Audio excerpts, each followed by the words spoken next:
Hi friends, welcome back to Deepa சமையல். இன்னைக்கு நம்ம சேனல்ல அரிசி மாவு புட்டு எப்படி செய்யலாம்னு பாப்போம். அதுக்கு முன்னால இன்னும் நம்ம சேனலை சப்ஸ்கிரைப் பண்ணாதவங்க சப்ஸ்கிரைப் பண்ணிக்கோங்க. வாங்க வீடியோக்குள்ள போலாம். இதுக்கு நான் பச்சரிசி மாவு எடுத்துர்க்கேன். இத நல்லா சலிச்சு எடுத்து வச்சிருக்கேன்.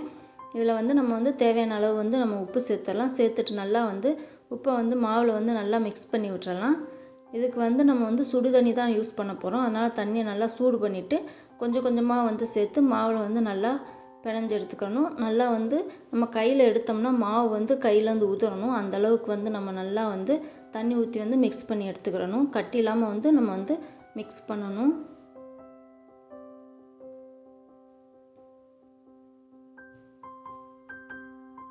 பாருங்கள், இந்த அளவுக்கு நல்லா உதிரி உதிரியாக நம்ம மிக்ஸ் பண்ணி எடுத்து வச்சுக்கிடுவோம். இப்போ நம்ம அடுப்பில் பாத்திரத்தை வச்சு அதில் தண்ணி ஊற்றிட்டு அதுக்கு மேலே நம்ம இட்லி தட்டு வைப்போம். வச்சுட்டு நல்ல ஒரு வெள்ளை துணியை போட்டு நல்லா தண்ணியில் முக்கி அதை நல்லா புழிஞ்சிட்டு அந்த துணியை அந்த இட்லி தட்டு மேலே விரித்து விட்டுட்டு கொஞ்சம் எக்ஸ்ட்ரா துணி கீழே விட்டுக்கலாம். நீங்கள் இட்லி பாத்திரத்தில் கூட இதை செய்யலாம். நம்ம அந்த புட்டு வச்சுருக்க அந்த பச்சரிசி மாவு அந்த தட்டுக்கு மேலே நல்லா கொட்டி விட்டுறலாம்.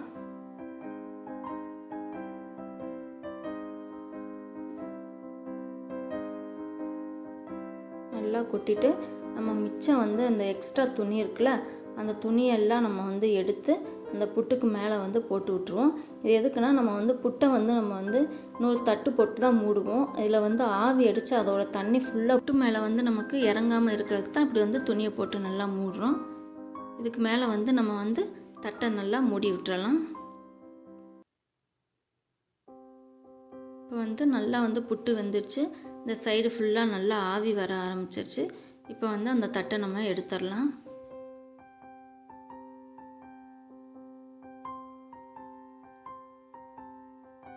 பாருங்கள், அந்த தண்ணி ஃபுல்லாக இறங்காமல் துணியிலே நல்லா இஞ்சிருச்சு.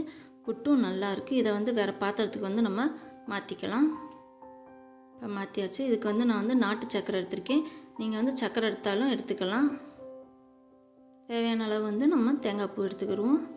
இதுக்கு புட்டுக்கு நல்லெண்ணெய் தான் யூஸ் பண்ணணும். உங்களுக்கு எவ்வளோ தேவையோ அந்தளவுக்கு ஊற்றிக்கலாம். இப்போ நாட்டு சர்க்கரையை சேர்த்துக்கிடுவோம். அதோட தேங்காய் பூவையும் சேர்த்துக்கலாம்.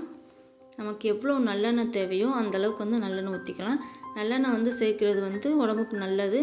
அது நமக்கு புட்டுனாலே நல்லெண்ணெய் தான் சேர்க்கணும். நமக்கு எவ்வளோ தேவையோ அந்தளவுக்கு சேர்த்துட்டு நல்லா மிக்ஸ் பண்ணி விட்டுறலாம்.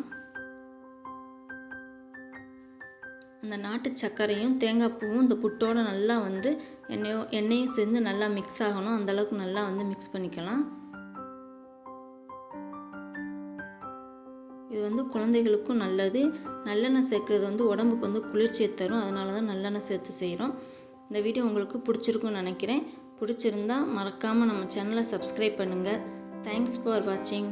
பாய்.